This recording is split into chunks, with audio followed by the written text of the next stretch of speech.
People don't wake up one morning and decide to disrespect you. It's slower than that, quieter than that. Long before anyone crosses a real line with you, they study you. They notice what you accept, what you laugh off, what you keep forgiving, and what never seems to carry a consequence. And from all of that, they learn one simple thing: exactly how far they're allowed to go. By the time it finally looks like disrespect, the lesson had already been taught. The rules were already set. And as uncomfortable as it sounds, you were part of writing them, without ever meaning to. So before this stings, let's be clear about what this is and what it is not. This is not about blaming yourself. Some people are simply toxic. Some people will take whatever you leave unguarded, no matter how kind, how patient, or how fair you are. That part was never your fault. But here is the part that quietly puts the power back in your hands. You can't control who is toxic, but you do control what access they get to keep. People don't always treat you the way you deserve. They treat you the way they've learned they're allowed to.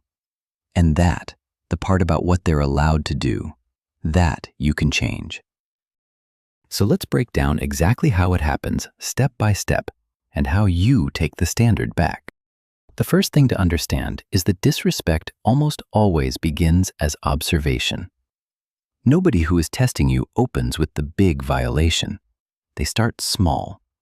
A comment that lands a little too sharp. Plans changed at the last second, like your time doesn't count. A promise broken so casually it's as if it was never made. And then they watch you. They're not really sorry, they're measuring. They want the answer to one question: what happens to me when I do this? If the answer is nothing, they've just quietly learned the rules of the game. And this is where most people lose the whole dynamic. You tell yourself the small things don't matter, that you're being mature by letting them go. But those small things were never small. They were the audition, and silence gave them the part. Here is what happens once you let it pass. What you tolerate does not stay a one-time exception. It becomes the new standard. The first time, it shocks you. You genuinely can't believe they did that. The second time, it annoys you, but you let it slide to keep the peace. And by the third time, it has quietly become just how they are. Notice what actually happened there. The behavior never changed. You did.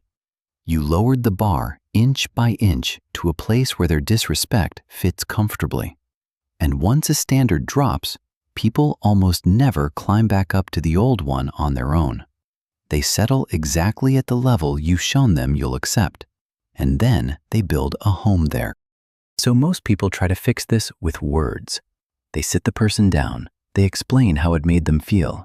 They give 2 reasons, then 5, then 10, certain that if they just word it perfectly, the other person will finally understand. And this is the part that feels uncomfortable, but changes everything. A boundary is not strongest when it is longest. It is strongest when it is clear and when it is enforced. The more you explain, the more it starts to sound like you are asking permission for your own limits. You hand them a list of reasons and they simply argue with the reasons. Respect does not follow explanations. Respect follows standards. You don't need a speech.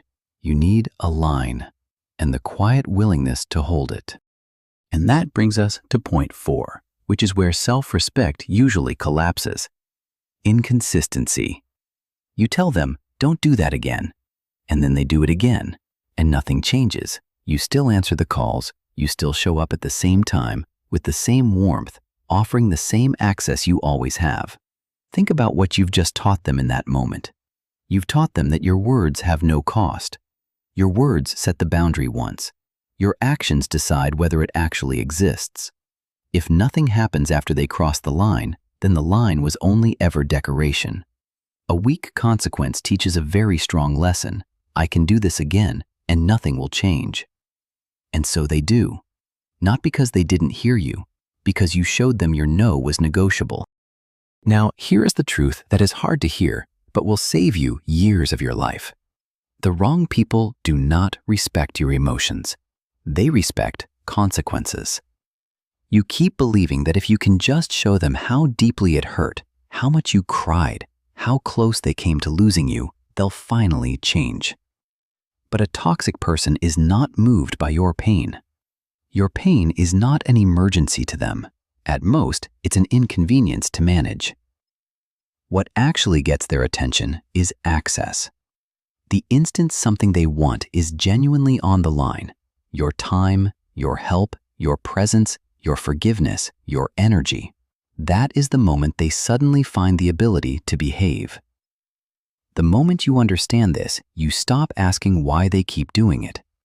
They keep doing it because, so far, it has never once cost them anything real. Which leads to the final piece, and the one that changes who you are in every room you walk into. Self-respect is not something you announce. It is something you demonstrate. The respected person does not beg for basic decency. They don't prepare another careful, tearful explanation, hoping this is the time it finally lands. They simply withdraw access where respect is absent. Quietly, calmly, without a speech and without a fight. They become a little less available, a little slower to reply, a little harder to take for granted, and people feel that shift long before they can put it into words. And what happens next tells you everything. The people who actually valued you will feel the change and adjust. The people who only valued what they could take from you will reveal exactly who they were by how angry they get the moment the taking stops. So here is the shift you actually make.